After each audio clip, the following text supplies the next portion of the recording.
Voy a pedirles que abran sus escrituras a la primera carta del apóstol Pablo a los Corintios, en el capítulo 15.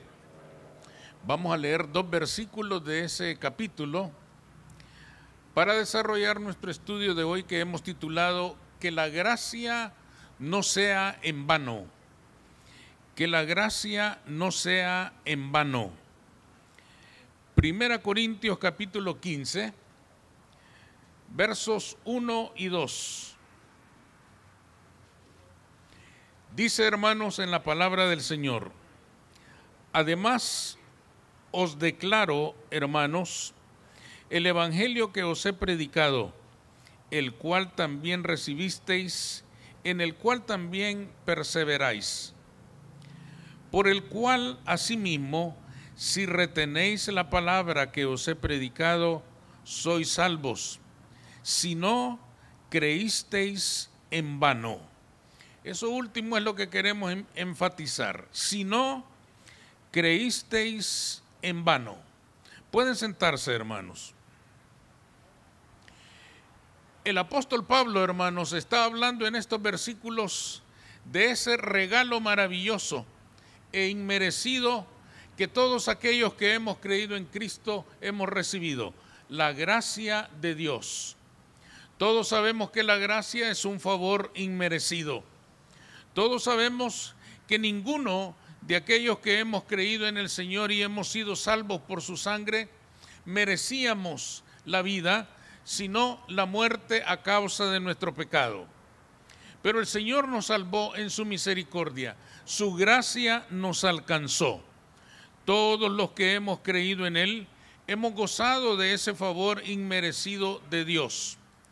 Pero el apóstol Pablo parece estar preocupado en estas escrituras, escribiéndoles a los corintios, ante la posibilidad de que algunos puedan haber creído en vano. ¿Qué quiere decir el apóstol con estas palabras? Pero dice él, si no creísteis en vano. La palabra vano, hermano, significa vacía, sin sentido, sin propósito, sin significado, sin sustancia, inútil. Vano es una cosa que carece de peso, que carece de sustancia, que carece de esencia. Pablo está expresando, hermanos, de una manera verdaderamente impactante la posibilidad de que algunos creyentes que han gozado de la gracia de Dios la hayan recibido en vano. Expresa su anhelo de que los corintios no hayan creído en vano. Sin embargo, dice él, si no permanecéis en la palabra que os he predicado, habéis creído en vano. Eso es lo que a él le preocupa. Dios entregó a su único Hijo para que todos aquellos que creyéramos en Él y fuéramos salvos por su sangre, no creyéramos en vano, sino que nuestra fe tuviera un significado, un impacto, un propósito, una meta, un objetivo en la vida de cada uno de nosotros.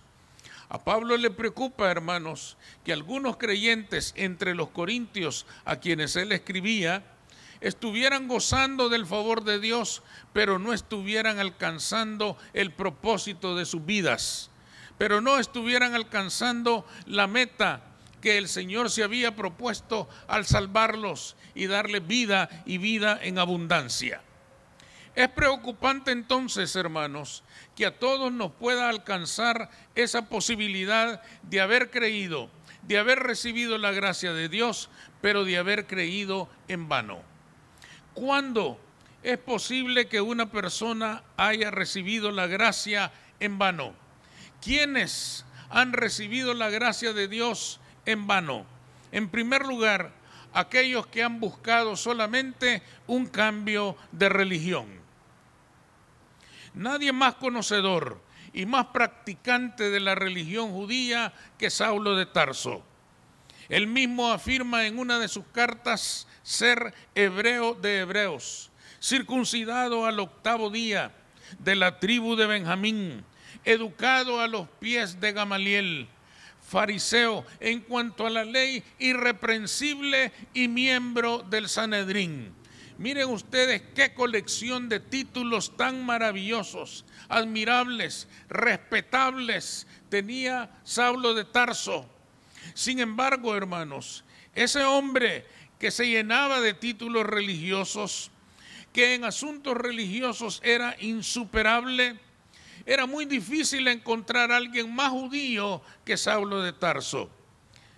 Su religión la vivía con tal pasión que lo llevó al fanatismo.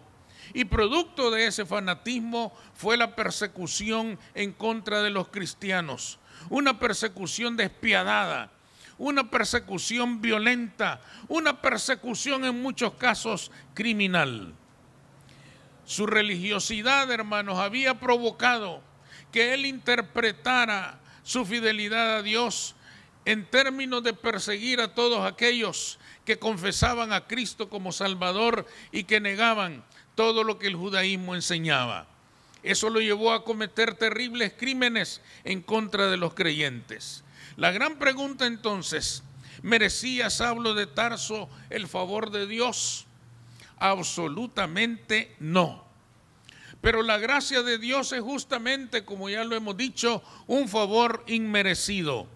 Es un regalo que se recibe aunque no se hayan hecho méritos para recibirlo. Un regalo que se recibe de Dios aunque de ninguna manera lo merezcamos. Con justicia, hermanos, Saulo de Tarso merecía que se le pagara con la misma moneda, que también a él se le persiguiera con violencia, que también él fuera azotado y metido en la cárcel, que también él sufriera la persecución. Sin embargo, hermanos, Dios no le pagó con la misma moneda. Porque en Romanos 6 el mismo apóstol Pablo dice, porque la paga del pecado es muerte, pero la dádiva de Dios es vida eterna en Cristo Jesús. Dádiva significa regalo. Dádiva significa algo que se obtiene sin merecerlo. Él sabía de lo que hablaba. Dios mismo, hermanos, lo había venido a buscar a la tierra, a él directamente, para usarlo en su obra. Él recibió una medida gloriosa de la gracia de Dios y alcanzó su vida, hermanos, para siempre. Fue el Señor quien vino a buscarle. Fue Cristo quien interrumpió su camino de fanatismos violentos y persecuciones despiadadas y lo llamó para bendecirlo. La gracia cumplió su propósito y aquel hombre violento, egoísta, fanático y siempre lleno de sí mismo, terminó humillándose delante de Cristo. Sin embargo, hermanos, notemos una cosa en la vida de Saulo. La gracia hubiera sido en vano si él no hubiera renunciado a todo lo que creía como la verdad. La gracia salvadora lo desafió y él entendió que no se trataba de seguir con su misma vida. Él entendió que él había encontrado a Cristo y Cristo lo había encontrado a él para que su vida fuera transformada, para que comenzara a vivir de una manera diferente a como había vivido antes. Por eso les escribe a los corintios y les escribe diciéndoles que se aseguren de no haber creído en vano. Les está recordando que ahora que han creído en Cristo deben dejar atrás todas sus prácticas paganas y ser fieles a Cristo, o la gracia quedaría en vano, sin propósito, sin objetivos y sin metas. Esto es importante para nosotros, porque todos venimos en alguna medida de una vida religiosa. Todos en el pasado, unos más, otros menos, hemos vivido de diferentes religiones. Esa práctica religiosa, desafortunadamente, nos autorizó para vivir como se nos diera la gana y seguir creyendo que estábamos bien con Dios. Nos hizo creer que toda nuestra pecaminosidad se borraba asistiendo por una hora a una ceremonia religiosa todos los domingos. Pensando así, creyendo así, perseguimos a los cristianos, los expulsábamos de nuestras casas.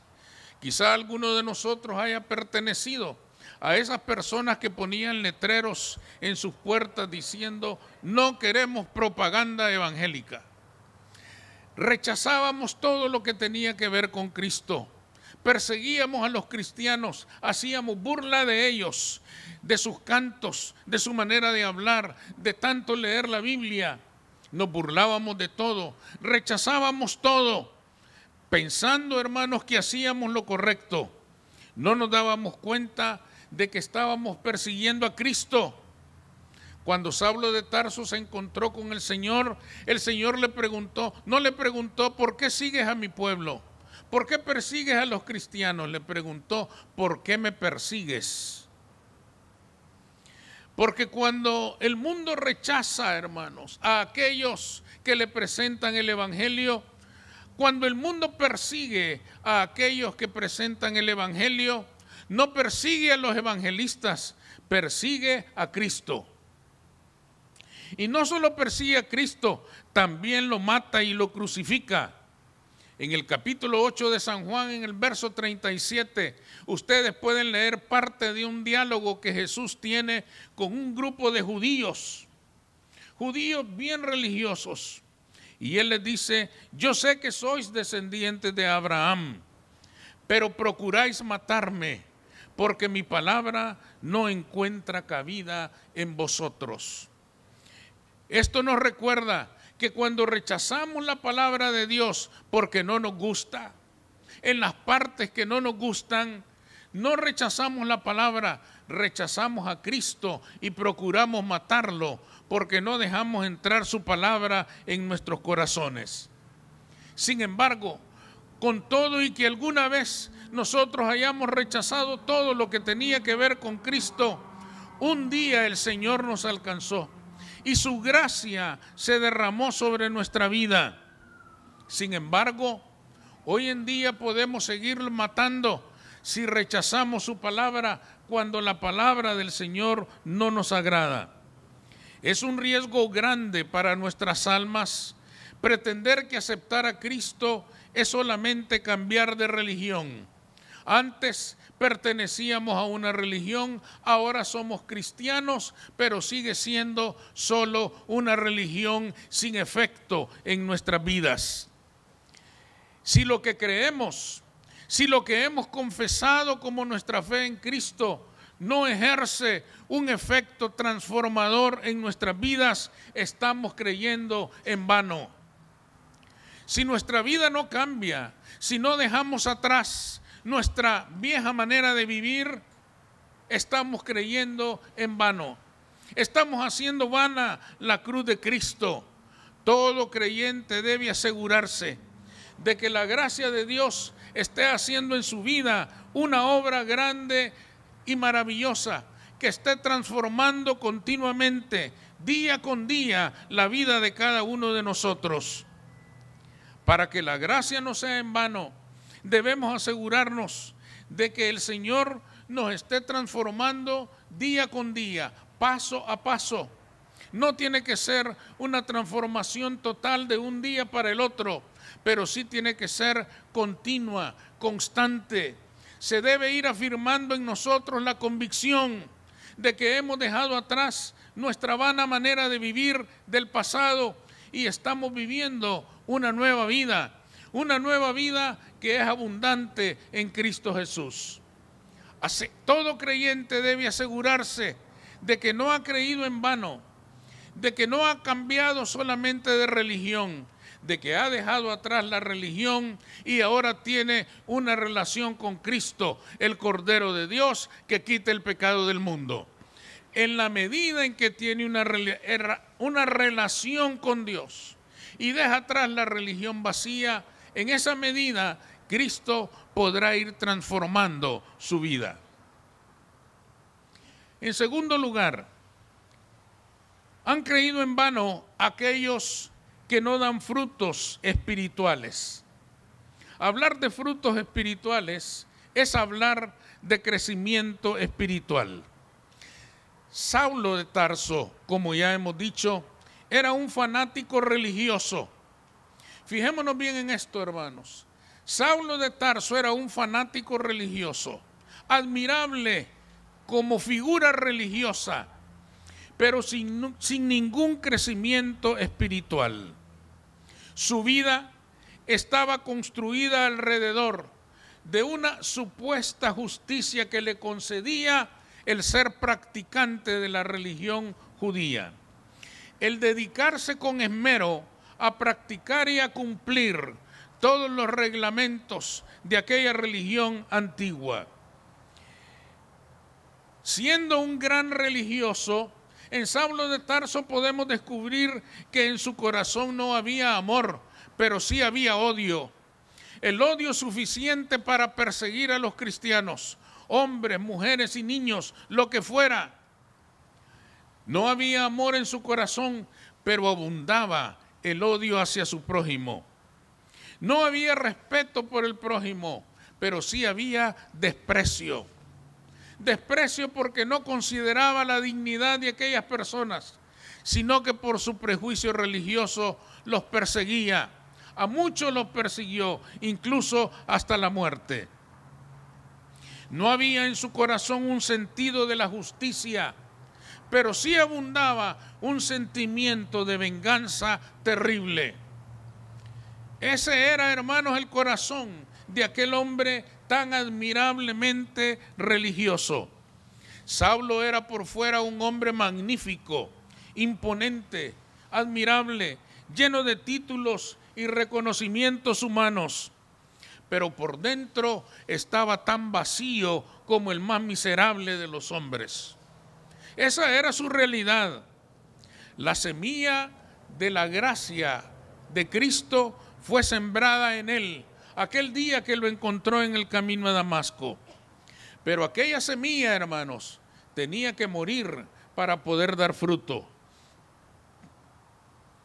En el orden natural, nosotros sabemos, hermanos, que la semilla que se siembra en la tierra para que dé fruto tiene que morir. Si la semilla no se pudre, si la semilla no muere, no va a nacer una planta. La vida nace a partir de la muerte.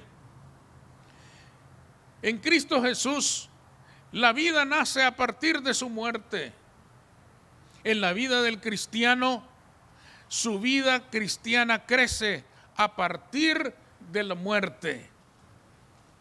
Saulo, hermanos, tuvo que aprender a morir a muchas cosas. Él tuvo que aprender a morir a su propia justicia. Antes él se sentía justificado por su religión. Ahora sabía que nada ni nadie lo podía justificar sino Cristo Jesús, su Señor y Salvador. Tuvo que morir a aquello que él creía. Tuvo que morir a sus creencias milenarias, a sus ceremonias magníficas, a su posición admirable como miembro del Sanedrín. Tuvo que morir a las enseñanzas de los maestros judíos con quienes se había educado, con quienes tenía el privilegio de declararse alumno de aquellos hombres sabios, magníficos y admirables. Tuvo que morir a su orgullo, pero dio un fruto abundante. Nunca hubiera podido dar fruto este hombre, hermanos, si no hubiera aprendido a morir a tantas cosas. Pero fijémonos bien en una cosa. Una vez que Saulo de Tarso murió, nació Pablo, el apóstol a los gentiles. Nació ese gran hombre, ese hombre extraordinario, ese hombre incomparable. A Pablo, nosotros los gentiles, le debemos que nos haya llegado el Evangelio de Cristo. Si no hubiera sido por él, los pueblos gentiles hubiéramos quedado sin conocimiento del Evangelio de Jesucristo. A ese gran Pablo le debemos la tercera parte del Nuevo Testamento. Saben ustedes que Pablo escribió él solo la tercera parte del Nuevo Testamento. Sus cartas son parte fundamental del Nuevo Testamento. Dios lo eligió a él le reveló todas esas verdades maravillosas que están contenidas en las Escrituras. qué abundante fruto dio la vida de Pablo, hermanos. Pablo no creyó en vano. Pablo no creyó en vano. En Pablo, hermanos, la gracia no fue vana. La gracia cumplió su propósito. La gracia cumplió su objetivo. La gracia cumplió su meta. Y ese hombre, hermanos, fue responsable de llenar el mundo gentil con el evangelio de Jesucristo. Por la gracia, hermanos, de Dios, todos nosotros hemos recibido la salvación. La misma semilla que recibió Saulo es la misma que hemos recibido nosotros. A él le habló el Señor en el camino a Damasco.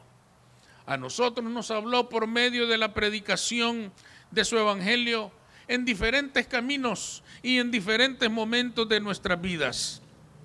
Pero ahora que ya la semilla está sembrada en nosotros, tenemos que saber que si no morimos, la semilla no dará fruto. Y si no diéramos fruto, la gracia de Cristo sería en vano. El Señor nos salvó para transformarnos.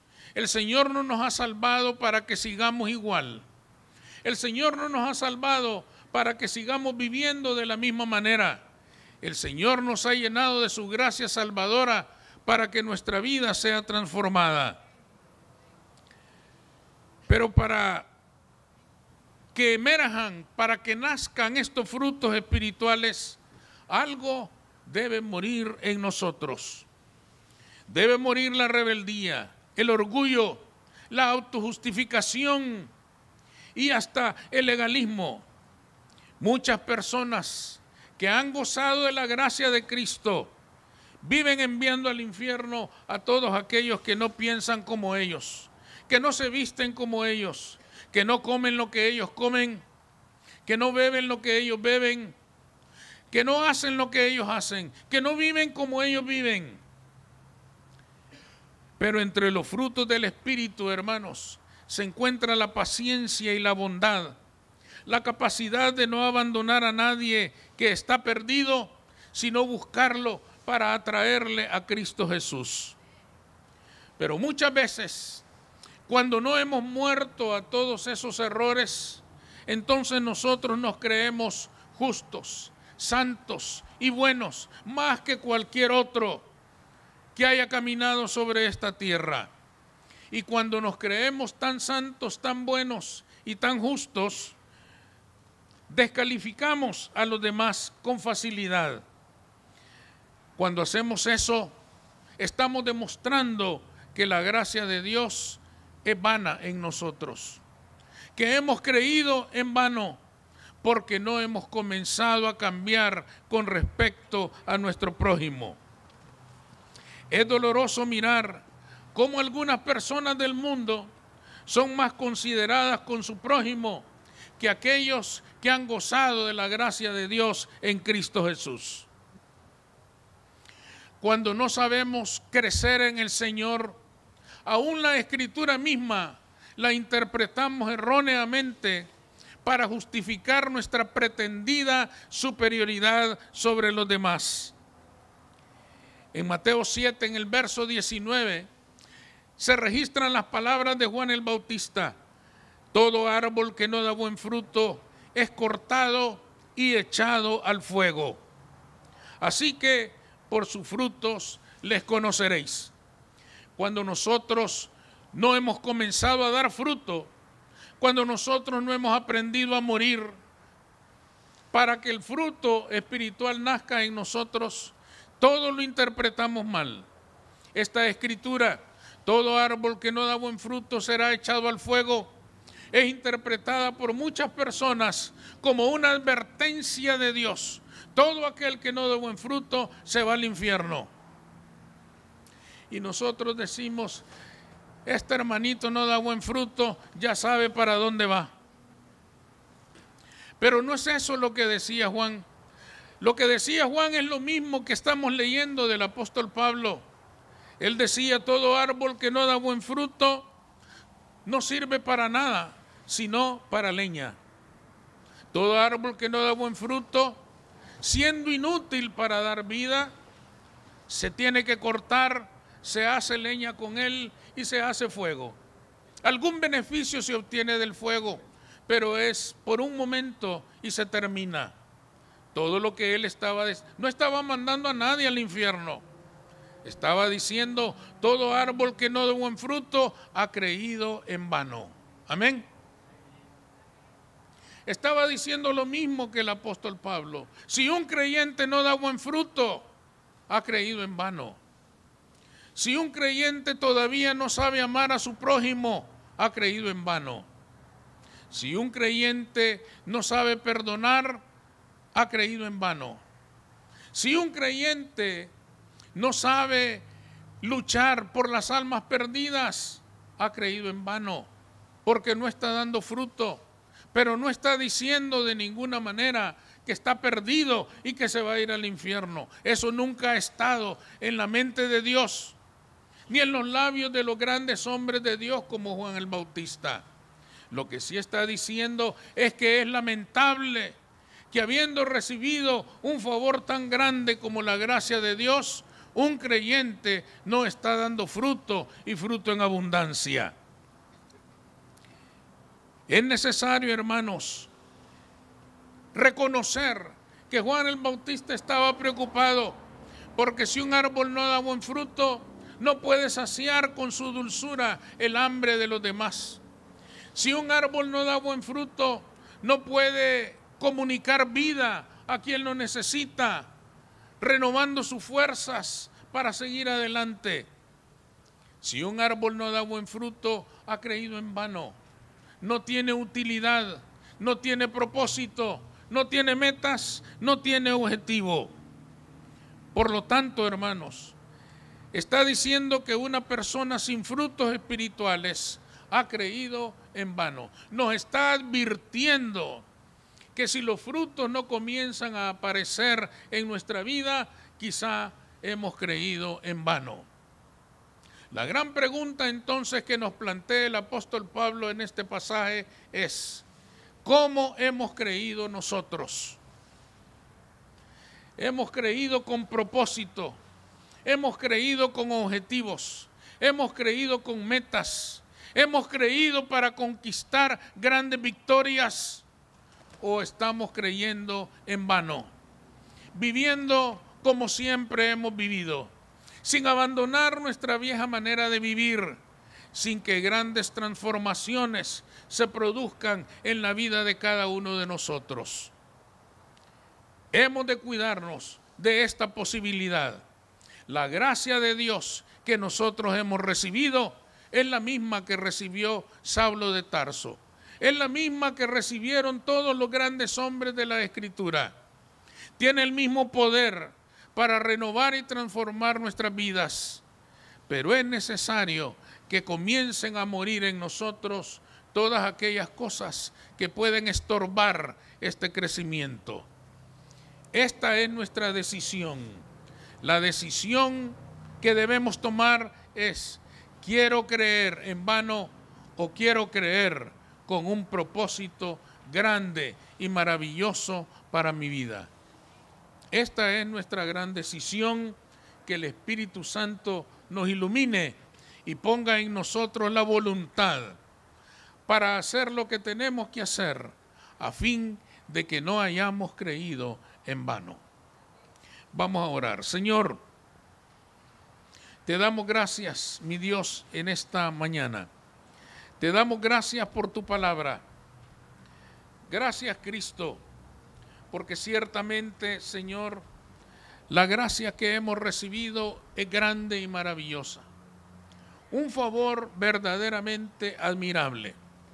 Un favor verdaderamente grande e inmerecido. Ayúdanos, Señor, para que este gran regalo que tú nos diste con tu sacrificio en la cruz del Calvario traiga a nosotros una fe con propósito, con objetivos, con metas, una fe que nos lleve a dar frutos espirituales que marquen la diferencia de la vida que antes llevábamos y la vida nueva que hoy estamos viviendo gracias a tu misericordia. Ayúdanos, Señor, para que todos nos podamos gozar en una transformación de nuestra vida que solo tú puedes llevar a cabo. En tu nombre, Cristo Jesús. Amén.